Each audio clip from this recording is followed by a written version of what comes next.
First contact accident. The night shift at Horizon Array, Earth's most advanced deep space monitoring facility, was typically uneventful. Dr. Elena Chen preferred it that way. The solitude allowed her to focus on her personal research while fulfilling her monitoring duties. Her small office overlooked the massive radio telescope dish that stretched nearly a kilometer across the New Mexico desert floor. Tonight, however, would be different.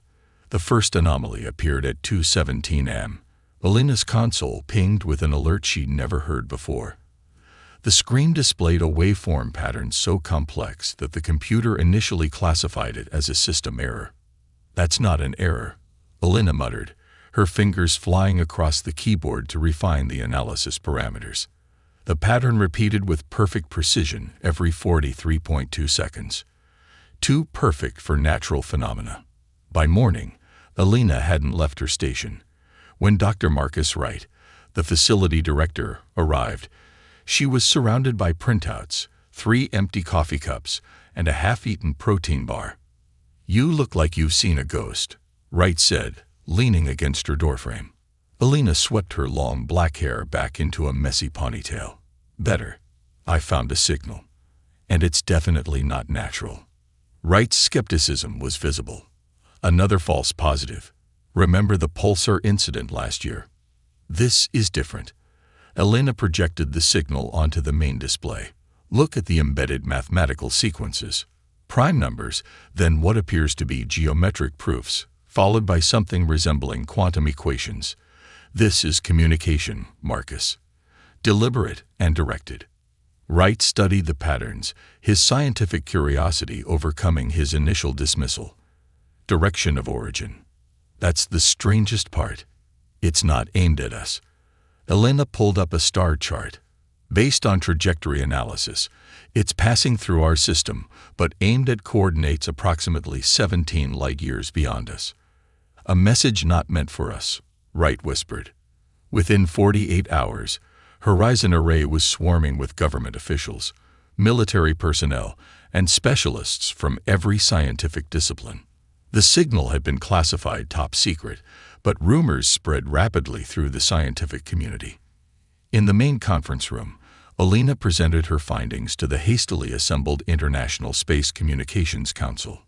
"We believe this is a distress call," she explained, pointing to specific patterns in the signal. "There's an urgency in the repetition rate and intensity that suggests time sensitivity. Our linguistic AI models indicate with 87% confidence that this contains instructions for building some kind of communication device." General Harrison, representing United Earth Defense, frowned. "So one alien civilization is asking another for help, and we just happen to intercept it." "Exactly," Elena nodded. "We're essentially reading someone else's mail." Dr. Yamamoto from the Tokyo Exobiology Institute leaned forward. "And what do you propose we do with this information, Dr. Chen?" "We respond," Elena said simply. The room erupted in objections. For 3 days, the council debated the implications. The majority favored continued observation but no direct action. Interfering in communications between unknown alien entities carried incalculable risks. The final vote was decisive. Earth would listen, but not engage. Elena accepted the decision with public grace. Privately, she was devastated. "It's the wrong call," she told her small research team that night. They had gathered in the facility's underused recreation room, away from the security cameras. "Someone out there needs help." Dr. Sanjay Patel, the team's quantum physicist, nodded in agreement. "The mathematics in that signal. It's beautiful. Whoever sent it is at least centuries beyond our level of development." "All the more reason to stay out of it," cautioned Dr. Leila Mbeki, their signal analyst. "We could be stepping into a conflict between species that could obliterate us without noticing." Elena paced the room. "Or we could be ignoring the greatest opportunity for first contact in human history. The Council is afraid. I understand that. But fear can't be what defines us." She stopped pacing and faced her colleagues. "I'm going to send a reply. Tonight. Using the auxiliary array that's not monitored by security. I won't ask any of you to risk your careers, but I'm in, Sanjay said without hesitation. Layla sighed heavily. This is insanity. But I can't let you two mess it up without me. Their unauthorized response was simple. They replicated the mathematical patterns from the original signal, added Earth's position in a universally understandable coordinate system, and ended with a basic prime number sequence that any advanced species would recognize as an intelligent response. Now we wait, Elena said as they sent the transmission. Though I doubt we'll hear anything for years, if ever. She was wrong. 3 days later, at 3:42 a.m., every electronic system at Horizon Array simultaneously activated. Screens displayed the same symbol, a spiral pattern that resonated with a frequency that made the air vibrate. In the center of the main observatory dome, the air itself seemed to fold inward, creating a swirling vortex of light. Elena, working late again, watched in stunned disbelief as the vortex stabilized into a perfect circle 2 meters in diameter. Through it, she could see what appeared to be a room similar to the observatory, but with architecture unlike anything human. And then a figure stepped through. The being stood nearly 7 feet tall with a slender, almost translucent body. Its 6 limbs moved with fluid grace, and its head featured 3 distinct sensory clusters that Elena assumed were eyes. It wore what seemed to be a form of protective suit that pulsed with internal light. Elena found herself frozen, unable to decide whether to run for security or approach this visitor. Before she could choose, the alien spoke, not with sound, but directly into her mind. You responded to our call. How did primitives intercept a quantum-entangled transmission? The words carried a mixture of surprise and what Elena interpreted as disdain. She swallowed hard and took a step forward. We're not as primitive as you might think, she said, unsure if verbal speech would be understood. My name is Dr. Elena Chen of Earth. We detected your distress signal and wanted to help. The alien sensory clusters pulsed with light, a distress signal not meant for you. Fascinating. I am Observer Talon of the Viridian Collective. Your interference is unexpected. Within minutes, the facility's alarms triggered. Security forces surrounded the observatory, weapons trained on the visitor. General Harrison himself arrived within the hour, demanding explanations. The first official contact between humanity and an alien species was hardly the diplomatic event envisioned in science fiction. Over the next 72 hours, under heavy guard and intense scrutiny, Talon explained the situation to Earth's hastily assembled response team. The Viridian Collective was an ancient civilization spanning dozens of star systems. For millennia, they had been part of a galactic alliance with other advanced species. 6 months ago, their outermost colonies had gone silent. Investigation revealed a terrifying truth. A previously unknown force was systematically destroying advanced technological civilizations. They are called the Harvesters, Talon explained during a tense briefing session. They appear without warning, disable all advanced technology, and then extract something from the planets they target. No Viridian colony has survived contact. What do they extract? General Harrison asked. We don't know precisely. Something fundamental, perhaps what you would call quantum information or higher dimensional data. All that remains afterward are empty husks of our technology and altered life forms, no longer recognizable as who they once were. Elena leaned forward. And your signal, it was a call for evacuation assistance. Yes, to our allies, the Luminarians. They possess shielding technology that can hide advanced civilizations from harvester detection. We were requesting fleet support to evacuate our remaining colony worlds. Talon's sensory clusters dimmed. Your response diverted me here instead. A regrettable error. Why regrettable? Dr. Wright asked. Because your world now knows of the harvesters, and they will soon know of you. Talon's mental voice carried unmistakable gravity. Your civilization has just become visible on their sensors. The room fell silent as the implications sank in. How much time do we have? General Harrison finally asked. At their current velocity, perhaps 6 of your Earth months before they reach this solar system. Talon's limbs shifted in what seemed to be a gesture of resignation. I had hoped to find the Luminarians.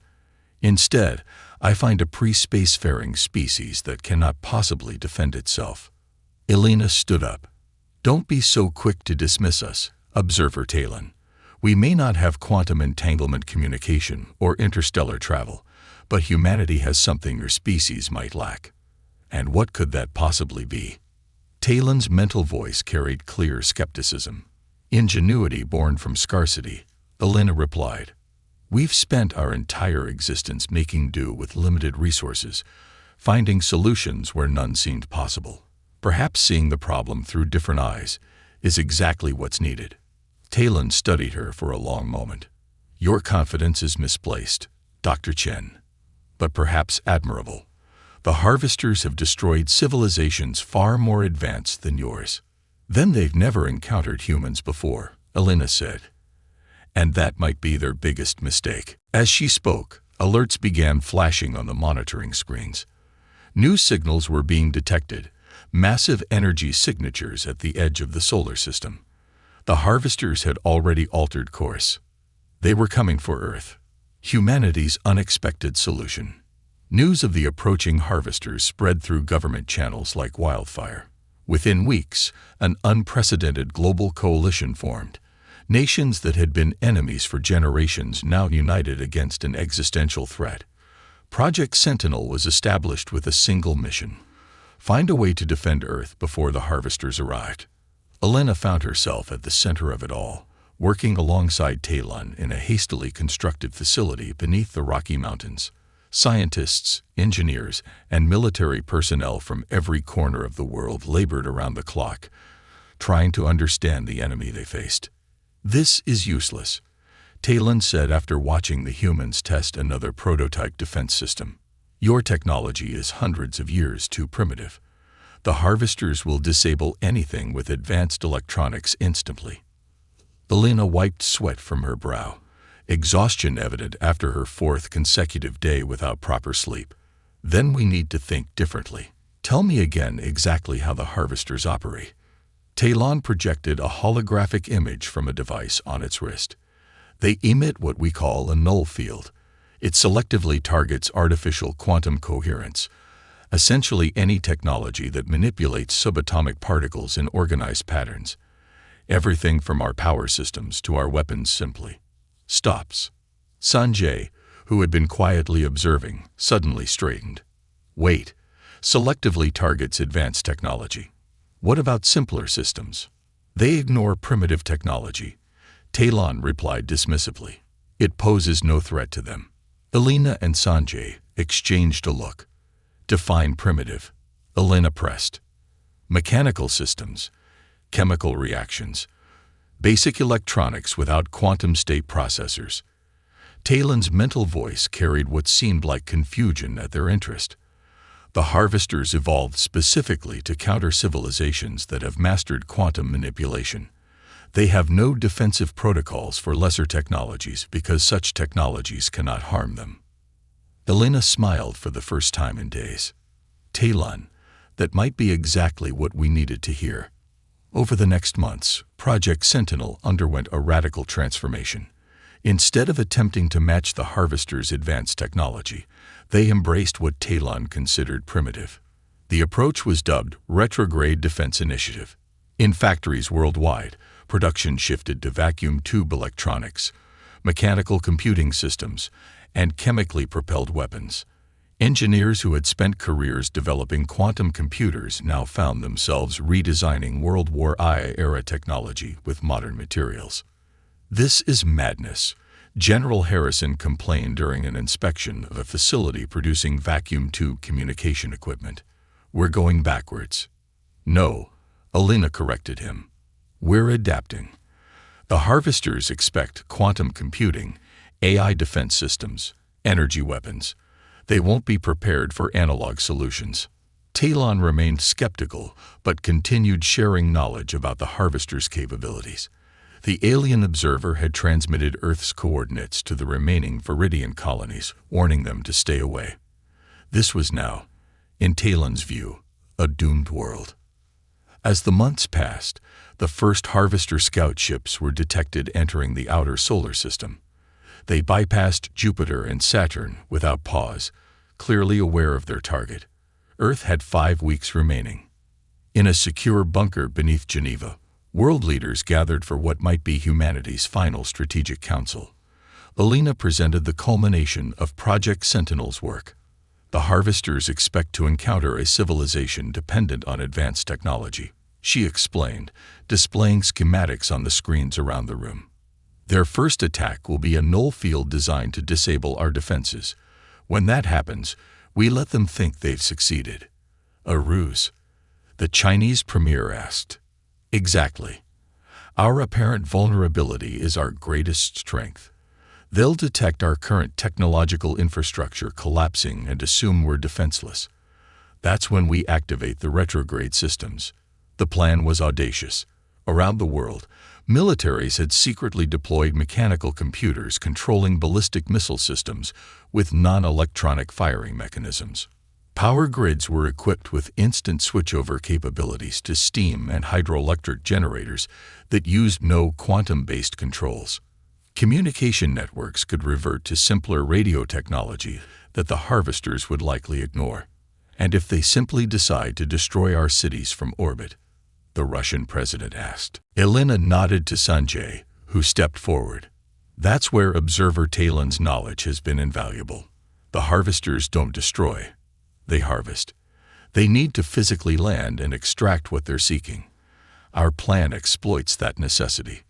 When the Harvesters finally arrived, they came in massive crystalline vessels that defied conventional physics. 7 ships, each nearly 2 kilometers long, positioned themselves over major cities across the globe. As predicted, their first action was to emit a cascading null field that spread across the planet. Worldwide, advanced technology failed. Power grids collapsed, satellites fell silent, and modern weapon systems became useless. To the Harvesters, Earth had been neutralized. In the Geneva bunker, lit now by chemical lanterns, Alina watched the mechanical teletype machine click out reports from around the world. The null field had worked exactly as Talon described, but so had humanity's countermeasures. Phase 1 complete, she reported to the assembled leaders. They think we're helpless. Now we wait for them to land. They didn't wait long.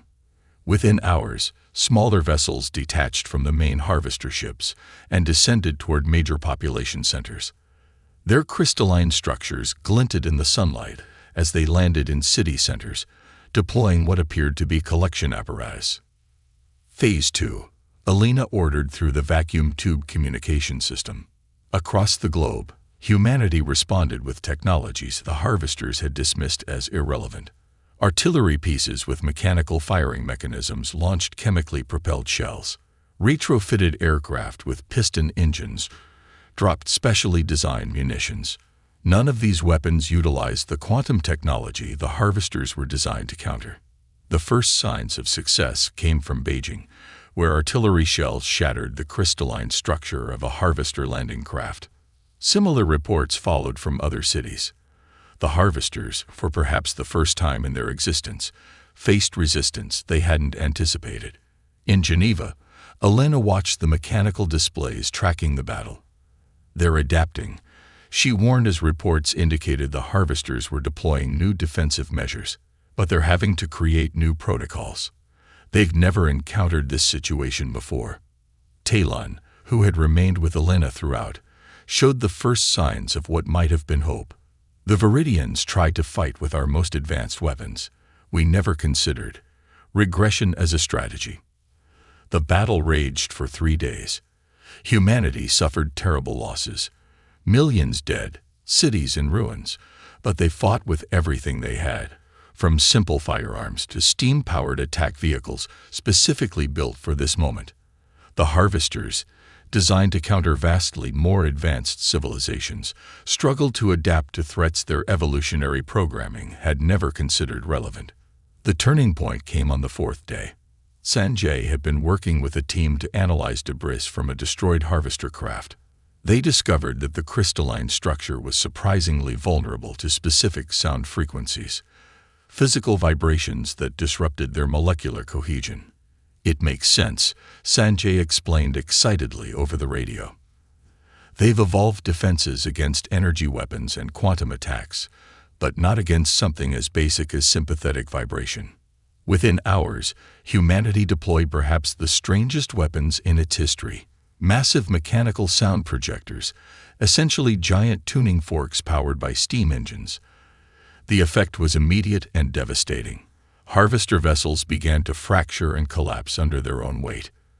By the seventh day, the remaining harvester ships retreated, breaking orbit with unpredictable trajectories that suggested severe damage to their navigation systems. Humanity had achieved what numerous advanced civilizations could not. They had repelled the harvesters. 3 weeks later, in the partially rebuilt Horizon Array facility, Alina met with Talon and representatives from the world governments. The observer's demeanor had changed dramatically. "I have made contact with the remaining Viridian colonies," Talon informed them. "They are astonished. No species has ever successfully repelled a harvester attack.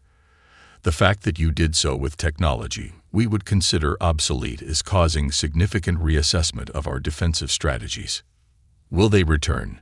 General Harrison asked. "Eventually, yes. The harvesters are persistent, but now they will have to evolve new approaches, which will take time, perhaps decades by your measurement." The Secretary General of the United Nations leaned forward. "And what of your people, Observer Talon? What happens now?" "The Viridian High Council has voted unanimously to establish formal relations with Earth. A delegation will arrive within 1 of your years. They bring gifts of knowledge, but not technology." "Not technology?" Elena questioned.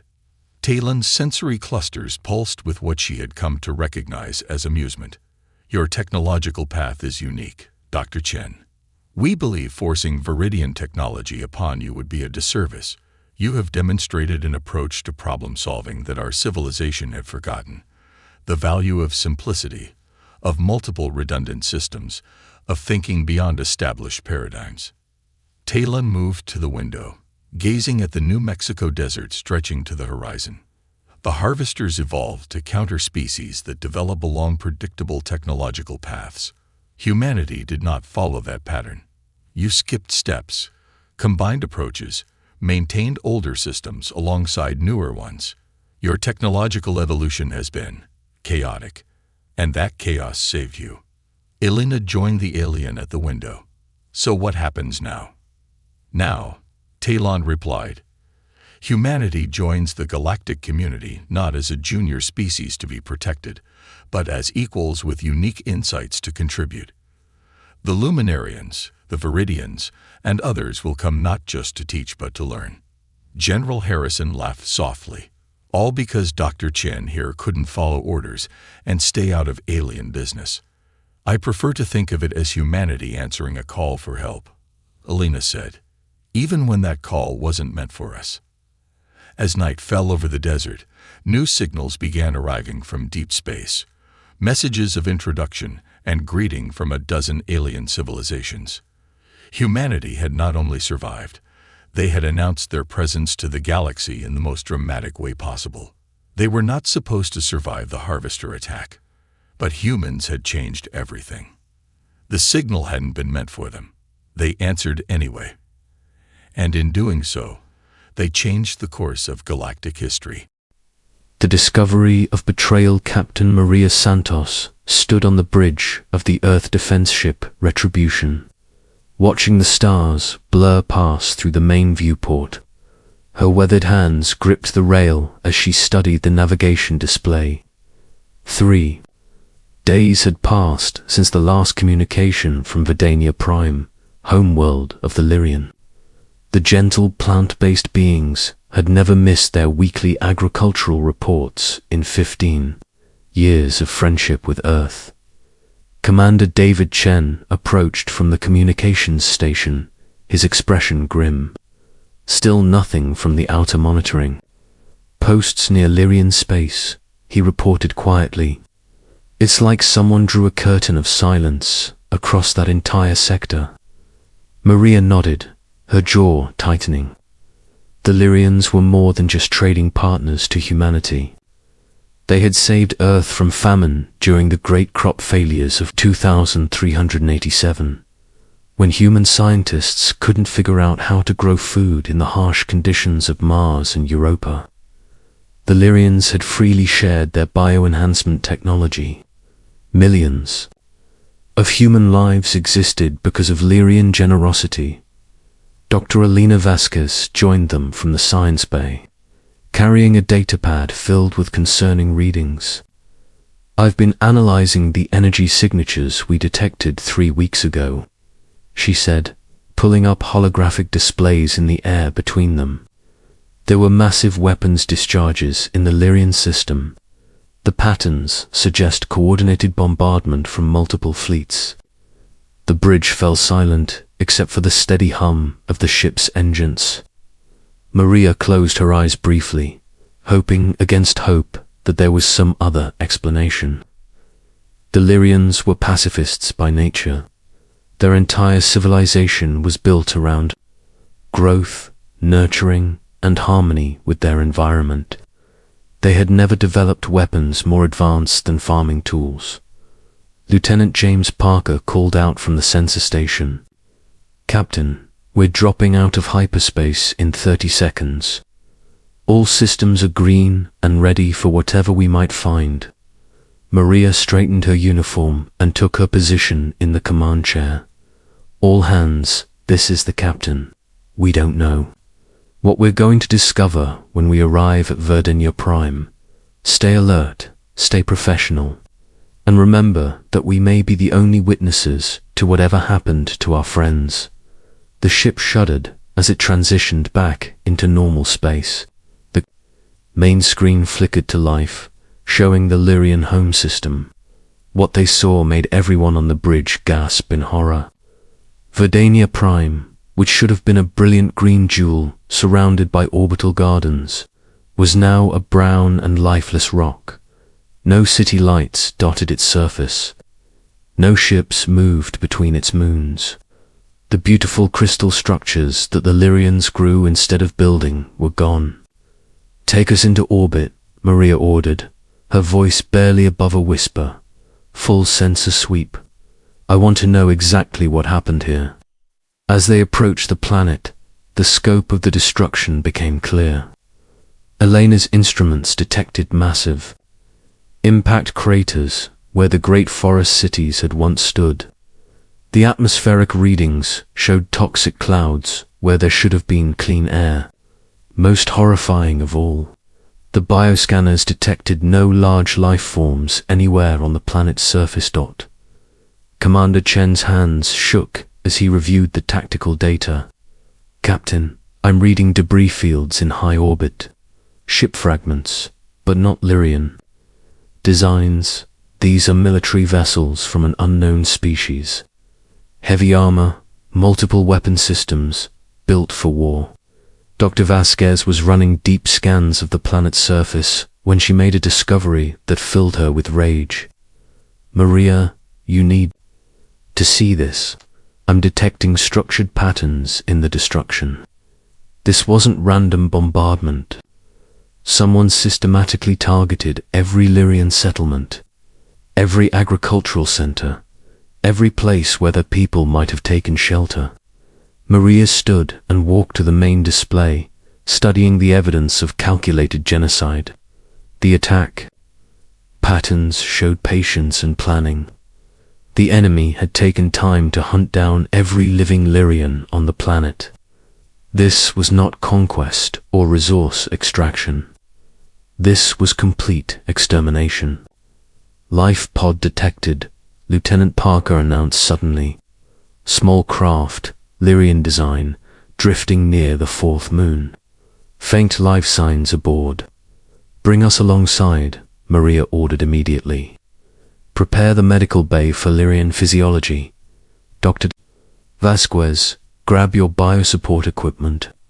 Within an hour, they had the damaged life pod in their cargo bay. Inside, they found Elder Thornwick, one of the last surviving members of the Lyrian High Council. The ancient plant being was barely alive, his bark-like skin scarred by weapons fire, his luminous sap leaking from multiple wounds. Alina worked frantically to stabilize him using the bioenhancement, techniques the Lyrians had taught her years ago. Slowly, Thornwick's natural healing abilities began to respond. His leaf hair rustled weakly as he regained consciousness. "Human friends," Thornwick whispered in his musical voice. "You came. I knew you would come." Maria knelt beside the medical table, careful not to disturb the healing apparatus. "What happened here, old friend? Who did this to your people?" Thornwick's bark darkened with sorrow. "The Korthok Empire. They came like a plague of metal locusts, demanding that we join their conquest fleets. When we refused, when we offered them food and medicine instead of weapons, they declared us weak and unworthy of existence." Commander Chen leaned forward. "The cryptic. We've heard rumors about them from the Outer Rim traders. Militaristic species built their entire society around warfare and domination. They gave us one day to evacuate our homeworld and become slaves in their war machine," Thornwick continued, his voice growing stronger with anger. "When we refused again, they began what they called cleansing operations. They hunted us like animals, Captain Santos. They killed our children first, to break our spirits. Then they destroyed our memory groves, where we kept the history of our people." Dr. Vasquez had to step away from the medical station, her hands clenched into fists. She had spent 5 years living among the Lyrians, learning their agricultural secrets and teaching them human music. The thought of those gentle beings being hunted and murdered filled her with a cold fury she had never felt before. "How many survived?" Maria asked quietly. "Perhaps a few hundred, scattered across distant colonies. But our homeworld, our culture, our way of life, ... all gone." The Korthok commander, Henadel Vextar, broadcast a message to the entire galaxy after the killing was finished. He said that this was the fate of any species that chose peace over strength. Maria stood slowly, her face set in hard lines. She activated her communicator and spoke with absolute authority. "This is Captain Santos to Earth Command. Priority Alpha message. The Lyrian homeworld has been completely destroyed by hostile forces. Requesting immediate recall to discuss response options." The reply came back within minutes. "Captain Santos, you are ordered to return to Earth immediately. Bring any survivors and all evidence of what occurred. The President and Defense Council will be waiting for your report." As the Retribution prepared to leave the dead system, Maria stood once more at the main viewport. Elder Thornwick had insisted on coming to the bridge, despite his injuries. Together, they watched Vidania Prime shrank behind them. "Your people will be avenged," Maria said quietly. "I give you my word as a human being and as a representative of Earth. The Korthok will learn that there are consequences for murdering our friends." Thornwick's leaf hair rustled with something that might have been hope. The Korthok believe that strength comes only from weapons and conquest. They do not understand the strength that comes from loyalty and justice. Perhaps that will be their downfall. During the journey back to Earth, Maria worked with her crew to analyze every piece of evidence they had gathered. The Korthok had made one crucial mistake in their genocide. They had been so focused on displaying their military might that they had left clear signatures of their technology, their tactics, and their location. Commander Chen had identified the Korthok home system and their major military bases.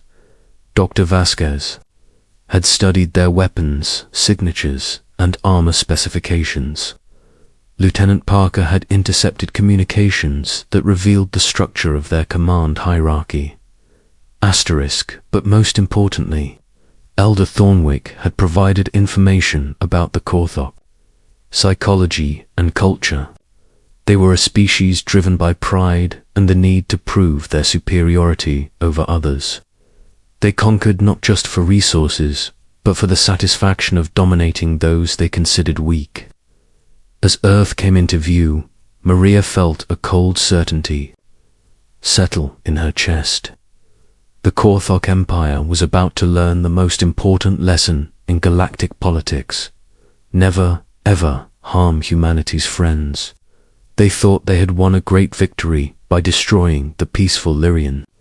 They had no idea that they had just signed their own death warrant. The message would go out across human space within hours of their landing. Every Earth Defense Force ship, every colony militia, every human merchant who had ever traded with the Lyrians would know what had happened. And they would all want justice. The Korthok celebrated their genocide with parades and victory speeches. They believed they had eliminated a weak species and sent a message to the galaxy about their power. What they had actually done was awaken something far more dangerous than they could possibly imagine. They had awakened human loyalty, human ingenuity, and human wrath. General Vextar would soon discover that the quiet species from Sol had very different ideas about strength and weakness. Earth was about to teach the Korthok Empire why attacking humanity's allies was the last mistake they would ever make. The war was coming, and it would not be the kind of war the Korthok expected. Earth's calculated revenge, 6 months after the discovery of Adania Prime's destruction. Admiral Sarah Mitchell stood in the war room deep beneath the Rocky Mountains. The holographic display showed the entire Korthok Empire spread across 17 star systems, their military might seemingly unstoppable. But Sarah wasn't looking at their strengths. She was studying their weaknesses. The Korthok have conquered 43 species in the past century, reported General Marcus Webb, Earth's top military strategist. They follow the same pattern every time. Overwhelming force, public executions of leaders, and forced integration of survivors into their war machine. They believe fear is the ultimate weapon. Dr. Elena Vasquez had spent the past months working with Elder Thornwick and the few hundred surviving Lyrians. Her research had revealed something crucial about Korthok psychology. They're not just warriors, she explained to the assembled leaders. They're addicts. They're addicted to the feeling of superiority that comes from conquest. It's literally how their society measures worth. President Chen Williams studied the intelligence reports scattered across the conference table. Each file represented a species that had been destroyed or enslaved by the Korthok Empire. The gentle Aquarians who had built underwater cities, the silicon-based crystalline who had created living art from mineral structures, the energy beings of Proxima 7 who had existed as pure thought, all gone, absorbed into the Korthok war machine, or simply exterminated. What do we know about their current expansion plans? The President asked Commander Jessica Torres Head of Earth Intelligence, activated a new display showing Korthok fleet movements. They're moving toward the Centauri Alliance. If they take those systems, they'll control the major trade routes and have direct access to Earth's outer colonies. Intelligence suggests they plan to offer us the same choice they gave the Lyrians. Admiral Mitchell smiled, but there was no warmth in it. Then they're about to learn that humans don't respond to ultimatums the way they expect. The plan that Earth's leadership had developed was unlike anything the galaxy had ever seen. It didn't rely on building bigger ships or more powerful weapons. Instead, it used the Korthok's own psychology and organizational structure against them. It was a plan that could only have been conceived by a species that understood both the power of patience and the art of misdirection. Phase 1 begins tomorrow, Mitchell announced. Captain Santos, your team will begin what appears to be a standard diplomatic mission to the Korthok border worlds. They need to see us as predictable, peaceful humans trying to negotiate. Maria. Santos nodded from her position at the far end of the table. She had volunteered for the most dangerous part of the mission. For 6 months, she had been learning Korthok language, customs, and military protocols. To the enemy, she would appear to be just another weak human diplomat seeking to avoid conflict. Phase 2 involves our embedded assets, continued Commander Torres. For the past 3 months, we've been placing human agents within the Korthok Empire, not as spies, but as apparently conquered slaves from fictional human colonies. The Korthok are so confident in their superiority that they barely screen their new acquisitions. This was perhaps the most brilliant aspect of the human plan. The Korthok believed that any species they defeated became automatically loyal through fear and admiration of Korthok's strength. They had no concept that conquered peoples might retain their original loyalties or work together against their masters. Dr. Vasquez presented the scientific component of their strategy. We've developed something we call the Harmony Protocol, based on Lyrian bioenhancement technology. It's not a weapon in the traditional sense. Instead, it reactivates the original neural patterns in conquered species, allowing them to remember who they were before Korthok conditioning.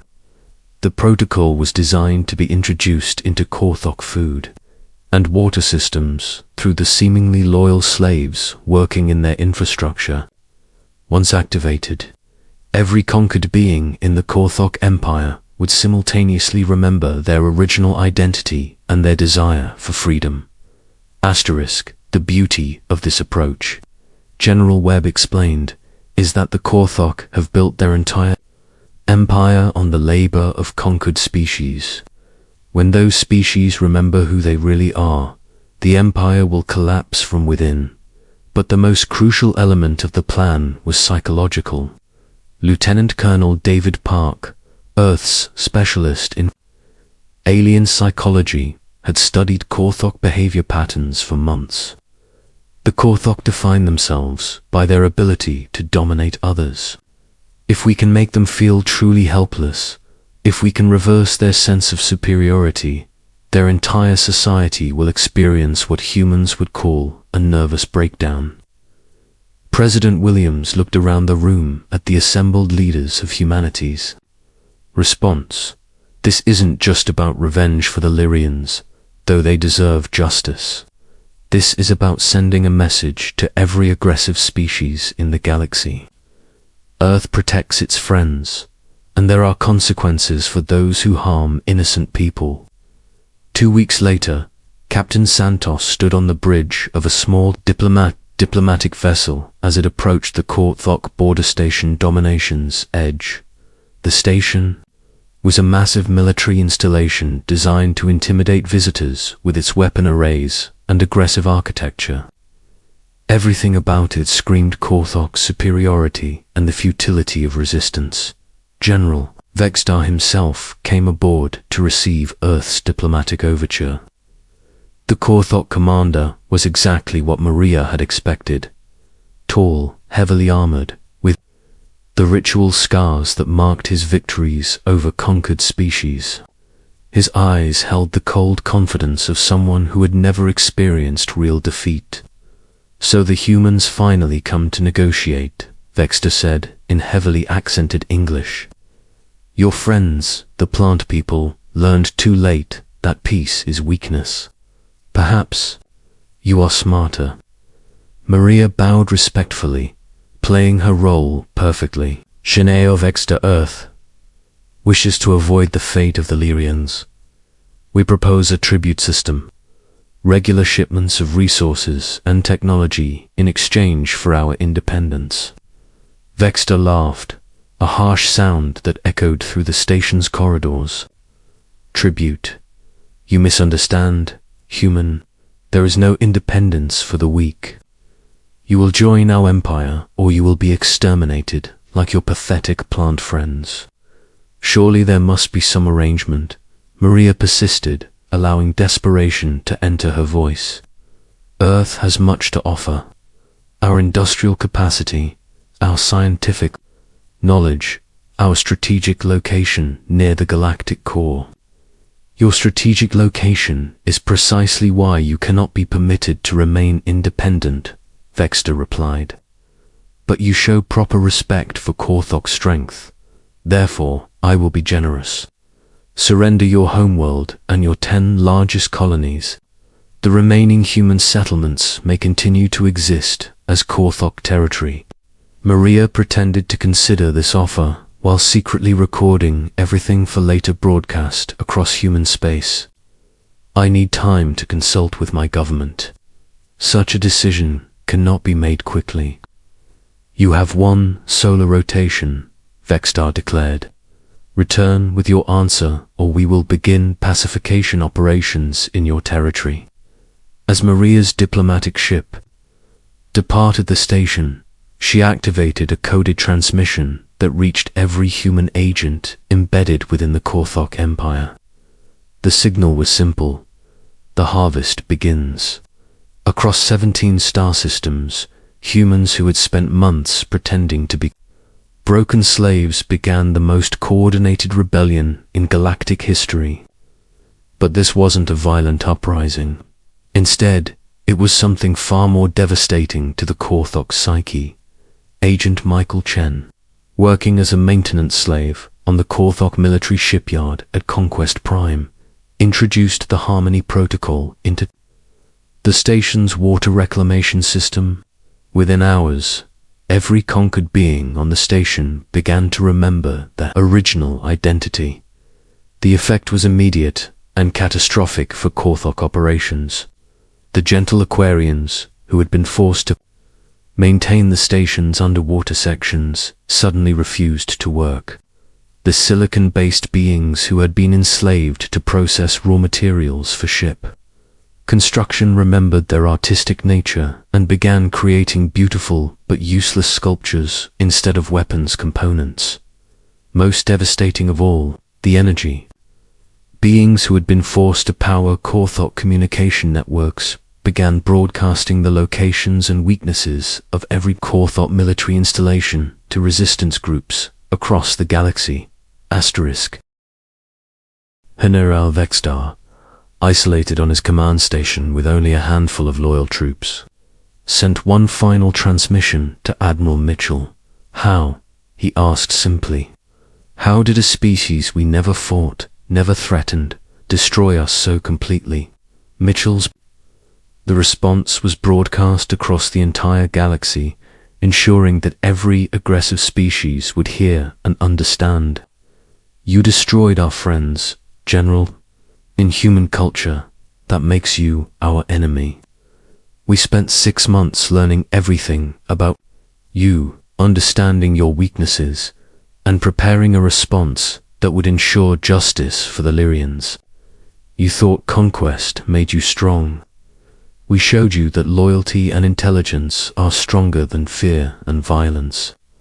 The Korthok Empire ceased to exist within a week of Earth's intervention. The surviving Korthok were relocated to a single world where they could rebuild their society without the ability to threaten others. The freed species took control of their original territories and began the long process of healing from centuries of oppression. Elder Thornwick stood with Captain Santos on the bridge of the Retribution as they surveyed the ruins of the former Korthok capital. The ancient Lyrian's bark had healed, and new growth was already visible where his wounds had been. Your people have given us the greatest gift possible, Thornwick said quietly. Not revenge, but justice. The Korthok will live, but they will never again be able to harm the innocent. Maria nodded, watching as Earth's medical ships provided aid to former Korthok slaves and their former masters alike. The Lyrians taught us that strength comes from helping others grow. Today, we helped an entire galaxy grow beyond the shadow of the Korthak Empire. In the months that followed, dozens of species approached Earth requesting formal alliances. They had seen what humans would do to protect their friends, and they wanted that protection for themselves. The galaxy had learned a valuable lesson. Humanity might appear peaceful, but they were the most dangerous species to have as an enemy, and the most valuable to have as a friend. The Memorial Garden on New Verdania, the colony world were surviving. Lyrians were rebuilding their civilization, bore a simple inscription in both human and Lyrian languages, to those who thought peace was weakness, until Earth proved that loyalty is the strongest force in the universe. Hinar Vextar, now living quietly as a farmer on the rehabilitation world, would sometimes look up at the stars and wonder how his mighty empire had been destroyed by a species that conquered through kindness rather than cruelty. He never found an answer, but perhaps that was the point. Some strengths could only be understood by those wise enough to choose love over fear. Asterisk.